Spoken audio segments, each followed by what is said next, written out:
اللهم صل على سيدنا ومولانا محمد. بسم اللہ الرحمن الرحیم. السلام علیکم ورحمۃ اللہ وبرکاتہ. کیا حال ہے آپ سب کا؟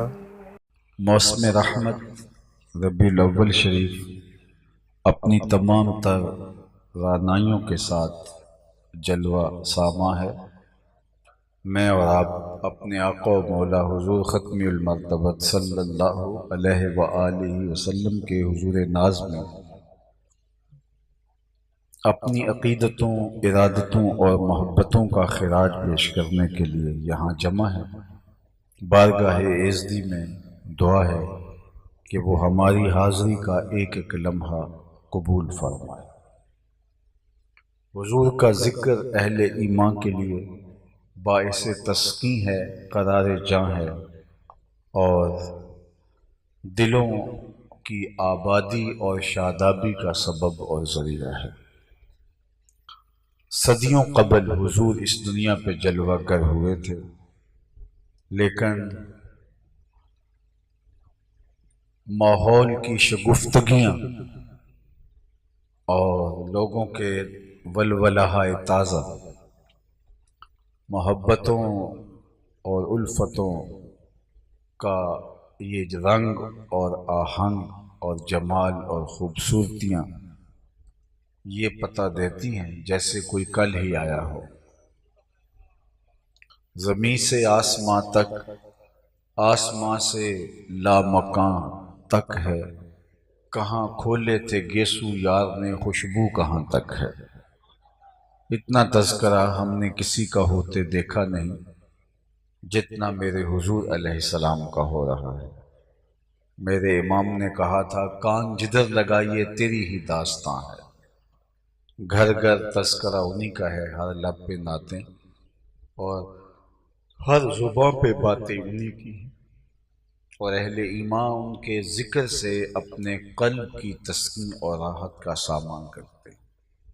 سچی بات یہ ہے کہ اگر حضور تشریف نہ لاتے، خدا شناسی تو دور کی بات ہے، ہم خود شناس بھی نہ ہوتے، ہمیں اپنے آپ سے آگہی بھی نہ ملتی. ہم کون ہیں، ہماری شخصیت کیا ہے، ہماری ذات کیا ہے، ہمیں اس کا بھی علم نہ ہو پاتا اگر حضور علیہ السلام تشریف نہ لاتے. مجھے بتاؤ کہ اشرف المخلوقات ہونے کے باوجود یہ انسان درختوں کو، حشرات الارض کو، چوپایوں کو، چلتے پانیوں کو، جلتی آگ کو اور چلتی ہواؤں کو اپنا معبود نہیں مانتا رہا. اپنے ہاتھوں سے تراشے ہوئے پتھر کے اصنام، مٹی کے مادو اور لکڑی کے اوثان، کیا اس نے اپنی پیشانی کا تقدس ان کے قدموں میں پامال نہیں کیا؟ مٹی کے اور آٹا گوندھ کے بنائے ہوئے بت اس کے معبود بن کے بیٹھے، اور اس نے ان سے حاجتیں مانگی اور اپنی ضرورتیں ان کے آگے رکھی جو اس کے ہاتھ کے تراشے ہوئے تھے. یہ تو میرے حضور تشریف لائے اور انہوں نے آ کے بتایا کہ یہ تراشیدہ پتھر کے بت تیرے معبود نہیں ہو سکتے، یہ اجرام فلکیہ چاند سورج ستارے تیرے خدا نہیں ہو سکتے، یہ شمس و قمر، یہ برگ و بار، یہ حشرات الارض، یہ چوپائے، یہ اگے ہوئے درخت، یہ بہتا ہوا پانی اور چلتی ہوئی ہوائیں اور جلتی ہوئی آگ تیرے خدا نہیں ہو سکتے. جانور تیرے معبود نہیں ہو سکتے، بلکہ یہ تیری خدمت، تیری نوکری کے لیے پیدا کیے گئے. نہیں تو دیکھ، چاند کو پوچھتا ہے یہ دیکھ انگلی اٹھتی ہے اور وہ ٹکڑے ہو کے قدموں میں آتا ہے. سورج کو پوچھتا ہے یہ دیکھ ہاتھ اٹھتے ہیں اور وہ بھاگتا ہوا عصر کے وقت پہ آ رہا ہے. درختوں کو پوچھ رہا ہے جا میں ہی نہیں تو جا کے ان کو کہہ دے تمہیں اللہ کا رسول بلا رہا. درخت بھاگتے ہوئے حضور کے قدموں میں آ کے سلامیاں دیتے ہیں۔ اللہ اکبر۔ ایک عرابی ہے دیہاتی، وہ حضور کی خدمت میں حاضر ہوا اور عرض گزار ہوا کہ حضور اگر میں اسلام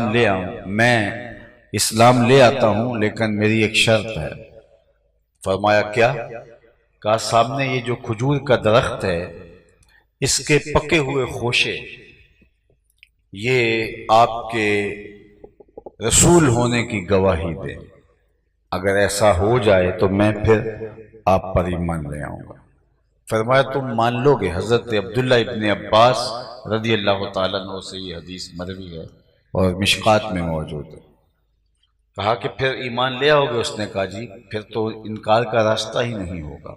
تو حضور علیہ السلام نے اشارہ کیا، کھجوروں کے پکے ہوئے خوشے ٹوٹ کے قدموں میں آ گئے۔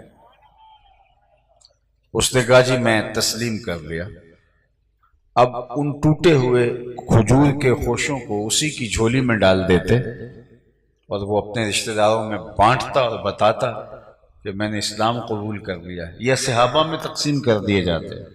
ساری زندگی یہ افتخار صحابہ کے ساتھ جڑا رہتا کہ ہم نے معجزے سے توڑی ہوئی کھجوریں کھائی، لیکن اللہ کے محبوب علیہ السلام نے نہ اس ایمان لانے والے دیہاتی کو وہ کھجوریں دیں اور نہ صحابہ میں بانٹی، بلکہ ان کھجوروں سے مخاطبت کرتے ہوئے فرمایا کہ تمہیں جس کام کے لیے بلایا تھا وہ کام ہو گیا، اب واپس جا کے شاخ سے جڑ بھی جاؤ۔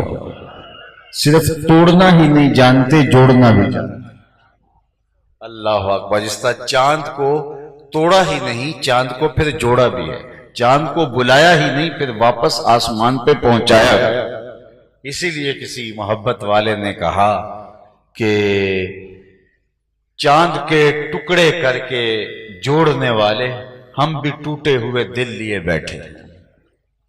اللہ اکبر۔ تو گویا اللہ کے محبوب علیہ السلام نے چاند کو قدموں میں بلایا، سورج کو عصر کے وقت پہ پلٹایا، درختوں نے سلامیاں دی، جانوروں نے کلمے پڑھے، تو دنیا کو بتایا یہ تمہارے معبود نہیں ہو سکتے، یہ تمہاری نوکری کے لیے، خدمت کے لیے پیدا کیے گئے۔ چاند اس لیے، سورج اس لیے تمہاری راہوں میں روشنی اجال دے، اور درخت اس لیے پیدا کیے گئے تمہیں آکسیجن فراہم کریں، تجھے پھل دیں، تمہیں چھاؤں دیں، تمہاری ضرورت کی تکمیل کریں، تمہارے ایندھن کے کام آئیں۔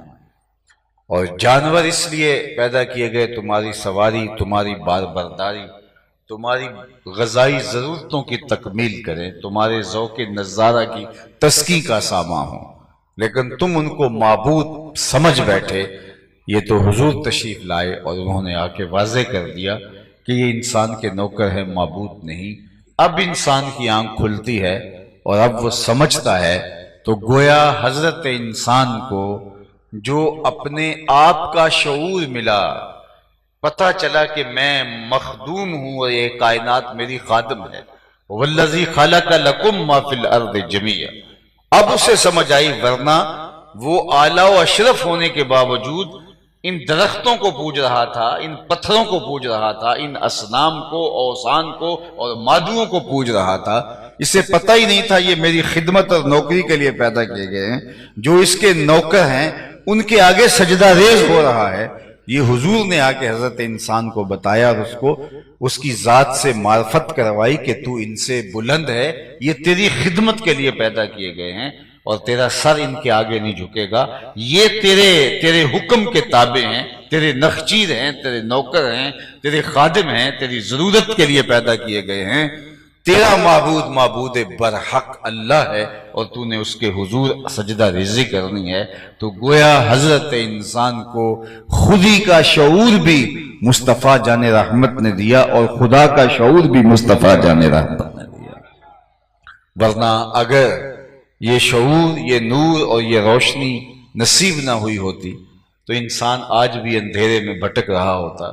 آپ اپنی ہمسائیگی میں دیکھ لو، انڈیا بستا ہے، پی ایچ ڈی ڈاکٹر ہے اور وہ بت کے آگے ہاتھ جوڑے کھڑا ہے، کتنی بھاری بھرکم ڈگری ہے، اس کو نہیں بتاتی کہ یہ اپنے بدن پہ بیٹھی مکھی تو اڑا نہ سکے، میری ضرورت کا کفیل کیسے ہو سکتا ہے؟ دوسری جانب MBBS ڈاکٹر ہے اور گائے کے پیشاب کو اور گوبر کو تبرک سمجھ رہا ہے، چسکیاں لے لے کے اس کا پیشاب پی رہا ہے اور گاؤ موتر کو مقدس مان رہا ہے، پوتر مان رہا ہے۔ اس کی عقل، اس کا فہم، اس کی اتنی بھاری بھرکم ڈگری، اس کی طبع کے اندر کوئی نفاست نہیں ہے کہ وہ اس تعفن اور اس بدبودار گائے کے پیشاب سے اپنے آپ کو بچائے، الٹا وہ اس کو دونوں ہاتھوں سے مشروب سمجھ کے اور مقدس سمجھ کے اور تبرک سمجھ کے لے رہا ہے۔ اور دوسری جانب میں نے ایک بچے کو دیکھا کہ وہ اپنے پانچے کو مل مل کے دھو رہا ہے، تو میں نے کہا کہ تم نے اتنا پانی کھول رکھا ہے؟ تو بولا کہ جناب گلی سے گزرتے ہوئے کسی جانور کے پیشاب کا چھینٹا میرے پانچے پہ گر گیا ہے اور میں سکول جا رہا ہوں۔ میں سوچنے پہ مجبور ہو جاتا ہوں کہ اس ڈاکٹر کو سمجھ نہیں آئی، اس 5 سال کے بچے کو سمجھ کیسے آ گئی کہ ان چھینٹوں سے بھی بچنا ہے؟ تو اندر سے آواز آئی کہ وہ ہے ڈاکٹر لیکن اس کے ہاتھ میں دامن میرے حضور کا نہیں، اور یہ ہے بچہ لیکن ماں نے گٹی میں پیار حضور کا رکھ دیا ہے، لہٰذا تقدس اس کی روح تک اتر گیا ہے۔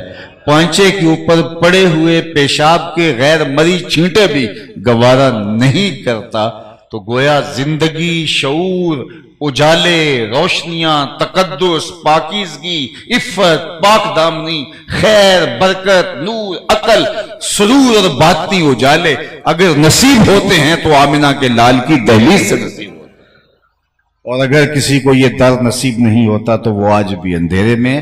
آپ اپنی ہمسائیگی کے اندر یہ سارا منظر جا کے دیکھ سکتے ہیں کہ وہ آج بھی دنیا چاند پہ پہنچ گئی اور زمانہ کہاں سے کہاں تک چلا گیا، اور یہ اب بھی اپنے ہاتھ سے تراشے ہوئے مٹی کے مادوؤں اور پتھر کے تراشیدہ اصنام کے سامنے ہاتھ جوڑے اپنی ضرورتیں مانگ رہے ہیں۔ تو کائنات کو شعور، نور، روشنی اور اجالے دیے ہیں تو میلاد والے رسول نے دیے ہیں۔ تو مجھے بتاؤ، جس نبی کے دم سے ہمیں شعور کا نور نصیب ہوا، ہمیں باطن کے اجالے ملے، ہماری پیشانیوں کو تقدس ملا، ہماری فکر کو بالیدگی ملی، ہماری سوچوں کو پاکیزگی ملی، ہمارے خیالوں کو طہارت ملی، ہمیں جینے کا اسلوب آیا، ہمیں زندگی گزارنے کا ڈھب نصیب ہوا، ہمیں اپنے آپ سے معرفت ہوئی، خود سے ملاقات ہوئی، اپنی ذات سے آگہی ہوئی، تو کیا اس نبی کا ذکر نہیں کریں گے، اس کے قصیدے نہیں پڑھیں گے، اس کے تذکار کی خوشبو نہیں پھیلائیں گے؟ یہ ایک دن یا ایک شام یا ایک رات کی محفل میلاد کیا، ساری زندگی اس نبی کے نام لگا دیں، حق کے شکر پھر بھی ادا نہ ہو۔ ہمارے بدن پہ اتنے بال نہیں ہیں جتنے رسول اللہ کے احسانات ہیں، ہمارا بال بال قرض رسالت میں جکڑا ہوا ہے۔ تو اس لیے مجھے اور آپ کو اس آقا و مولا کے لیے اپنی زندگی لگا دینی چاہیے۔ تو کیا زندگی لگانے کا مفہوم کیا ہے؟ صرف ہم محفل میں آئیں، ان کے نام کے نعرے لگا لیں، جھنڈا اٹھا لیں، جلوس نکال لیں، کیا یہ کافی ہے؟ یہ محبت کے اظہار کا ایک ذریعہ تو ہے، الفت کا ایک قرینہ تو ہے، لیکن حضور علیہ السلام سے محبت کا حقیقی تقاضا تب پورا ہوتا ہے جب ان کے لائے ہوئے دین کو ہم اپنے اوپر نافذ کریں، ان کے بتائے ہوئے نظام شریعت کے مطابق اپنی زندگیوں کو ڈھال لیں، ان کی سنت کی مطابقت میں اپنے شب و روز اور اپنا جینا مرنا، اپنا اٹھنا بیٹھنا، اپنی زندگی اور زیست کا ایک ایک لمحہ اس کی مطابقت میں جب تک ڈھال نہیں لیتے، اتنی دیر تک محبت کا حق ادا نہیں ہوتا اور شکرانے کا رنگ پورا نہیں ہوتا۔ اس لیے مجھے اور آپ کو اپنے آقا و مولا کے ساتھ اپنی محبت کا رشتہ اتنا مضبوط کرنا ہوگا کہ ان کی ہر ادا کو اختیار کرنا ہے۔ جن چیزوں کا حضور نے واضح حکم دیا ہے کہ یہ تم کرو، وہ تو کرنا ہی ہوگا۔ وہ تو دنیا کے اوپر کسی سے محبت آپ کر بیٹھے تو اس کی بات ماننی پڑتی ہے، یہ تو محبوب خدا ہیں۔ محبت تو اس بات کا تقاضا کرتی ہے کہ جس چیز کا محبوب نے حکم بھی نہ دیا ہو لیکن محبوب کی منشا اس چیز میں ہو، محب تو اس کو بھی ادا کرتا ہے۔ صحابہ نے دیکھا حضور علیہ السلام کے انداز زیست کو اور اس کو کاپی کیا، اپنی زندگی میں اتارا۔ حضرت انس بن مالک سے کسی نے دیکھا ان کو دیکھا کہ وہ شوربے سے کدو کے ٹکڑے نکال کے کھا رہے ہیں۔ تو کہا کہ حضرت یہ کیا؟ فرمایا تم نہیں جانتے، میں نے ایک دن حضور کو یوں کرتے ہوئے دیکھا تھا۔ حالانکہ کھانے پینے کی چیزوں میں انسان اپنے مزاج کا تابع ہوتا ہے، جو اس کی طبع کو پسند ہو وہی وہ کھاتا ہے۔ گھر کے اندر ایک چیز ماں پسندیدگی سے لے رہی ہوتی ہے، باپ پسندیدگی سے لے رہا ہوتا ہے، لیکن بیٹا نہیں لیتا۔ ماں کو بعض وقت مسئلہ ہوتا ہے، یہ چیز سارا گھر کھاتا ہے یہ نہیں کھاتا، اس کے لیے الگ بنانا پڑتا ہے۔ محبت اپنی جگہ پہ، اطاعت اپنی جگہ پہ، مطابعت اپنی جگہ پہ، لیکن انسان اپنے مزاج کو تو نہیں ڈال سکتا کسی کے مزاج کے مطابق۔ لیکن صحابہ نے اپنے مزاج بھی حضور کی محبت میں ڈال دیے۔ کہا میں اس لیے کر رہا ہوں کہ میں نے حضور علیہ السلام کو یوں کرتے ہوئے دیکھا تھا۔ حضرت عثمان غنی رضی اللہ تعالیٰ عنہ ایک سفر میں تھے، راستے میں ایک درخت آیا، اس کے نیچے بیٹھ گئے، پانی منگوایا اور وضو کیا۔ تھوڑا سا پانی بچ گیا، اس کو ہتھیلی میں لے کے اچھالا، اور جب پانی کے قطرے اوپر ابھرے تو پھر مسکرائے۔ تو کسی نے کہا حضرت یہ کیا ہے؟ تو مجھے نہیں پتا، مجھے صرف اتنا پتا ہے کہ ایک سفر میں ہم حضور علیہ السلام کے ہمراہ تھے، یہی درخت آیا، حضور علیہ السلام نے وضو فرمایا، اور پھر جو پانی بچ گیا اس کو ہتھیلی میں لے کے اچھالا۔ نہ جانے حضور کو کیا نظر آیا، کیا دیکھا، کیا طبیعت میں آیا، حضور مسکرا دیے۔ مجھے وضو کی حاجت تھی یا نہیں اس سے غرض نہیں، میں نے وضو کیا اور میں نے پانی قصداً بچایا اور میں نے ایسے اچھالا، تو جو حضور نے دیکھا تھا یا حضور کی طبیعت میں جو تھا وہ تو میں نہیں دیکھ پا رہا، لیکن حضور کے اچھالے ہوئے پانی کے وہ قطرے میری نگاہوں کے سامنے ہیں، تو میں حضور کی سنت کو ادا کر رہا۔ یہ ہے محبت۔ اور آئیے میں ایک اور دل آویز کہانی آپ کو سناؤں۔ مدینے کی گلی سے حضور علیہ السلام گزر رہے ہیں، تو وہاں ایک مکان بن رہا تھا، تو آقا کریم نے دیکھا تو پوچھا یہ کس کا ہے؟ کہا فلاں انصاری صحابی کا۔ تو آقا کریم گزر گئے، کسی نے اس انصاری صحابی کو مل کے کہا کہ آقا کریم گزرے تھے، تیرے مکان کو تعمیر ہوتے دیکھا، شاید حضور کو پسند نہیں آیا، چونکہ چہرے کے اوپر خوشی کے کوئی آثار ہم نے نہیں دیکھے۔ تو آقا کریم گزر گئے۔ اس نے کہا اچھا، کہا ہاں۔ تو اس نے کدال لیا اور اس مکان کو زمین کے برابر کر دیا۔ 2-4 دن کے بعد آقا کریم کا دوبارہ گزر ہوا تو وہاں مٹی کا ڈھیر پڑا ہوا تھا، ملبے کا ڈھیر پڑا ہوا تھا۔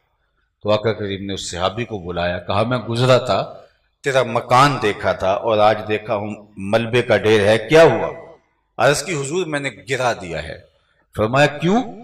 عرض کی سنا تھا آپ کو پسند نہیں، سنا تھا آپ کو پسند نہیں۔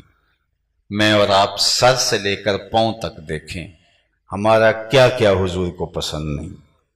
عقیقے سے لے کے ولیمے تک دیکھیں، ہمارا کیا کیا حضور علیہ السلام کو پسند نہیں۔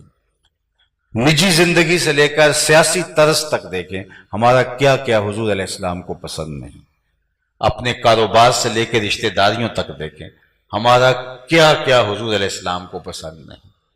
اور اگر سر سے لے کر پاؤں تک ہمارے عمل، ہمارے رویے، ہماری وضاقت، طرز معاشرت، انداز زیست، سب کچھ حضور علیہ السلام کی بتائی ہوئی تعلیمات کے برعکس ہے، تو ہم اتنا بڑا بیج یہاں لگا لیں عاشق رسول کا تو کیا فرق پڑتا ہے اس سے؟ ہم بہت بڑا جھنڈا اٹھا لیں، اس کے اوپر لکھا ہوگا یہ عاشق رسول جا رہا ہے، تو کیا فرق پڑتا ہے؟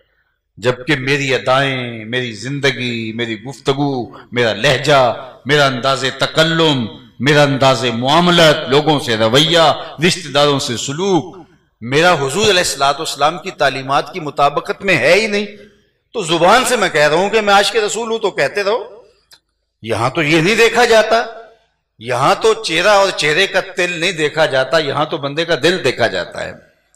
تو دیکھنا یہ ہے کہ ان کی مطابقت کون کر رہا ہے، ان کے بتائے ہوئے طریقے کے مطابق کون چل رہا ہے، ان کے انداز حیات کو کون اختیار کرتا ہے، ان کی محبت کے سانچے میں اپنے آپ کو کس نے ڈھال لیا ہے، ان کی اداؤں کو کس نے اختیار کیا ہے، ان کی منشا کو کون جانتا ہے اور اپنی زندگی کو پھر سانچے میں ڈھال دیتا ہے، اپنے آپ کو اس رنگ میں رنگ دیتا ہے، وہ کون ہے؟ وہاں تو وہ قبول کیا جائے گا۔ عاشق ہر کوئی آ کے پر عاشق بندا مر کے، زہر پیالہ کوئی نہیں پیندا پر عاشق پیندا بھر کے۔ عاشق تو محبوب کے کہنے پہ زہر کا پیالہ بھی پی جاتا ہے، لیکن وہ کیسا عاشق ہے جو حضور کی سنت پہ بھی عمل ہی نہ کرے، حضور کے بتائے ہوئے طریقے پہ بھی عمل نہ کرے۔ محبوب تو کہے تو گردن کٹ جائے، محبوب کہے تو زندگی وار دے۔ محبت تو یہ تقاضا کرتی ہے، اور دنیا کی محبت جھوٹی کہلاتی ہے جو محبوب کی بات نہ مانے۔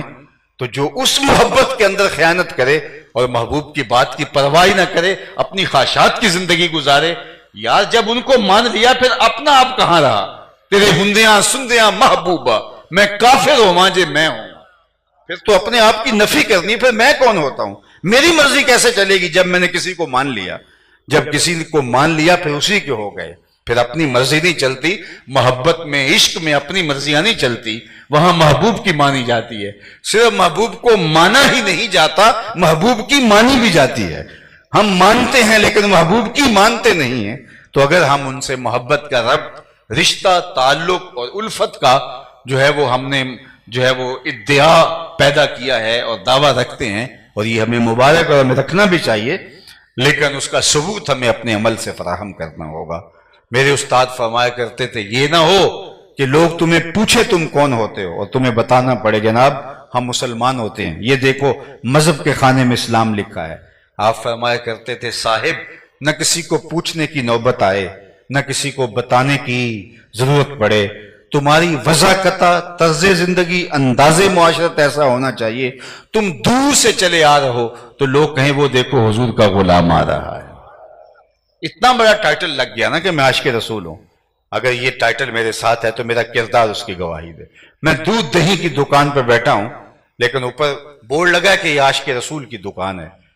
اب کسی کو وہاں سودا لیتے ہوئے ڈر نہیں ہونا چاہیے کہ یہاں جو ہے وہ پانی ملا دودھ ملے گا، یہاں 2 نمبر سودا ملے گا۔ کیوں؟ کہ یہ عاشق رسول کی دکان ہے۔ رشتہ داری کرتے ہوئے کسی کو دھڑکا نہیں ہونا چاہیے کہ یہ دھوکہ نہ ہو جائے، کیوں کہ عاشق رسول کا ٹائٹل۔ لیکن اگر ہم یہ سارے ٹائٹل اپنے سینے پہ سجائے ہیں لیکن ہمارا کردار وہ نہیں ہے تو پھر شرم کی بات ہے۔ چوں بنام مصطفیٰ خانم درود چوں بنام مصطفیٰ خانم درود، از خجالت آب می گردد وجود، عشق می گویت کہ محکوم غیر، سینہ تو از بتا مانند دیر، تانداری از محمد رنگ بو، بر زبان خود میالہ نام ہو۔ کہا کہ اگر ان کا ہوا ہے تو پھر تیرا عمل گواہی دے کہ تو ان کا ہے، ورنہ ان کے پاکیزہ نام کو اپنی زبان سے میلا نہ کر۔ وہ ستھرا اور پاکیزہ، نکھرا، نورانی، چمکدار، روشن، خوشبودار نام ہے، تو اس کو اپنے لیے یوں استعمال سودا بیچنے کے لیے نہ کر کہ میں عاشق رسول ہوتا ہوں، لیکن کرتوتیں اس سے برعکس ہیں تیری۔ آئیے میں اور آپ اپنی زندگی کو اس طرح سے ڈالیں کہ ہمارا وجود اللہ کے محبوب علیہ السلام کی محبت کا مجسم پیکر ہو، اور لوگ ہمیں دیکھ کر کے حضور علیہ السلام سے محبت کا ربط اور رشتہ استوار کریں۔ امام محمد بن حسن الشیبانی مسلمانوں کے بہت بڑے امام ہیں، امام ابو حنیفہ کے شاگرد ہیں۔ جب بصرے آئے تو وہاں کے عیسائی علماء مناظرے کے لیے منتظر تھے کہ آئے گا مسلمانوں کے امام کو چکرا کے رکھ دیں گے، جواب نہیں دے پائے گا۔ ایک مناظر تو کہتا تھا میرے سوالوں کا جواب بھی ممکن نہیں ہوگا، لیکن جو ہی امام محمد تشریف لائے، نورانی چہرہ، چمکدار آنکھیں اور کشادہ پیشانی، سر پہ امامہ، جسم پہ سنت کا جامہ، حضور کی سیرت کا عملی مجسمہ، جو ہی امام محمد بن حسن آئے تو وہ جو کہتا تھا مناظرے میں میرا تو مقابلہ نہیں کر پائے گا، اس کے لبوں پہ کلمہ جاری ہو گیا۔ تو لوگوں نے کہا تم نے مناظرہ کدھر گیا تمہارا؟ تم تو کہتے تھے مسلمانوں کا امام آ لے تو میں اس کو چکرا کے رکھ دوں گا، تم نے ایسے کیسے مان لیا؟ تو اس نے جو جملہ کہا وہ بڑا تاریخ ساز تھا۔ اس نے کہا جب میں نے امام محمد کے چمکتے ہوئے روشن چہرے کو دیکھا تو میں نے سوچ لیا جب مسلمانوں کا چھوٹا محمد اتنی شان والا ہے، بڑا محمد کیسا ہوگا؟ یہ شان ہے خدمت گاروں کی، سرکار کا عالم کیا ہوگا؟ تو یار عاشق رسول کو لوگ دیکھ کے کہیں جب اس کے خلق ایسے ہیں، اس کا کردار ایسا ہے، یہ تو نمبر نہیں ہو سکتا، تو پھر حضور پہ تو درود پڑیں گے لوگ کہ جس کا غلام اتنا اچھا ہوتا ہے اس امام کی شان کیا ہے۔ لیکن اگر ہمارا رویہ ہمارا طرز زندگی، ہمارا انداز زیست لوگوں کو دلیر کر دے رسول اللہ پر بات کرنے پر، تو پھر ہمارے جینے پہ افسوس ہے۔ ہم اپنے نبی علیہ السلام کے لیے لوگوں کو راستہ دے رہے ہیں اہانت کا اور توہین کا۔ اس لیے ہمارا وجود حضور علیہ السلام کی محبت کا پیکر ہو، یہی میلاد کا پیغام ہے، یہی ہم نے سمجھنا ہے۔ ورنہ اس سے بھی بڑا جلسہ کر لیں، اس سے بھی بڑا کر لیں، جلوس بھی بہت بڑا نکال لیں، اور نکالنا چاہیے، میں اس کا قائل ہوں، خود بھی نکالتا ہوں، لیکن زور اس بات پر ہے کہ ہم نے اپنے عمل کو حضور علیہ السلام کی شریعت کی مطابقت اور حضور کی سنت کے طریق کے مطابق ڈھالنا ہے۔ ہم دور سے پہچانے جائیں کہ ہم حضور کے غلام ہیں، نور آنکھوں میں تو چہروں پہ اجالے ہوں گے، مصطفیٰ والوں کے انداز نرالے ہوں گے، دنیا میں بھی ان کے دم سے مقدر چمکا، محشر میں بھی ان کی رحمت کے حوالے ہوں گے۔ میں قاری فیاض صاحب، ان کی پوری ٹیم کو، اور یہاں ادارۃ المصطفیٰ کے ساتھی، دیگر تنظیمات کے لوگ، آپ جہاں سے تشریف لائے ہیں، سب کو اس عالی مرتبت اجتماع کے انعقاد پر مبارکباد پیش کرتا ہوں۔ مزید رکتا لیکن آگے بھی انتظار ہو رہا ہے۔ اللہ جل شانہ آپ کو ہمیشہ اپنی امان، پناہ اور حفاظتوں کا حصار دے۔ الحمدللہ رب العالمین، والصلاة والسلام علی اشرف الانبیاء والمرسلین۔ اللہ اٹھے ہوئے ہاتھ کبھی بھی خالی نہ موڑنا، پھیلی ہوئی جھولیاں رحمتوں سے بھر دینا، بخت کی بہاریں نصیب کر دینا، مقدر کی خزائیں رخصت فرما دینا۔ جیئیں تو تیرے لیے، مریں تو تیرے دین کے لیے، اور زندگی کی آخری ہچکی تک تیرے رسول کے وفادار رہیں۔ ہر علت سے، ہر قلت سے، ہر ذلت سے رہائی عطا کر دے، اپنے پاک نبی کے در کی گدائی عطا کر دے، نفس اور شیطان کے مکر و فریب سے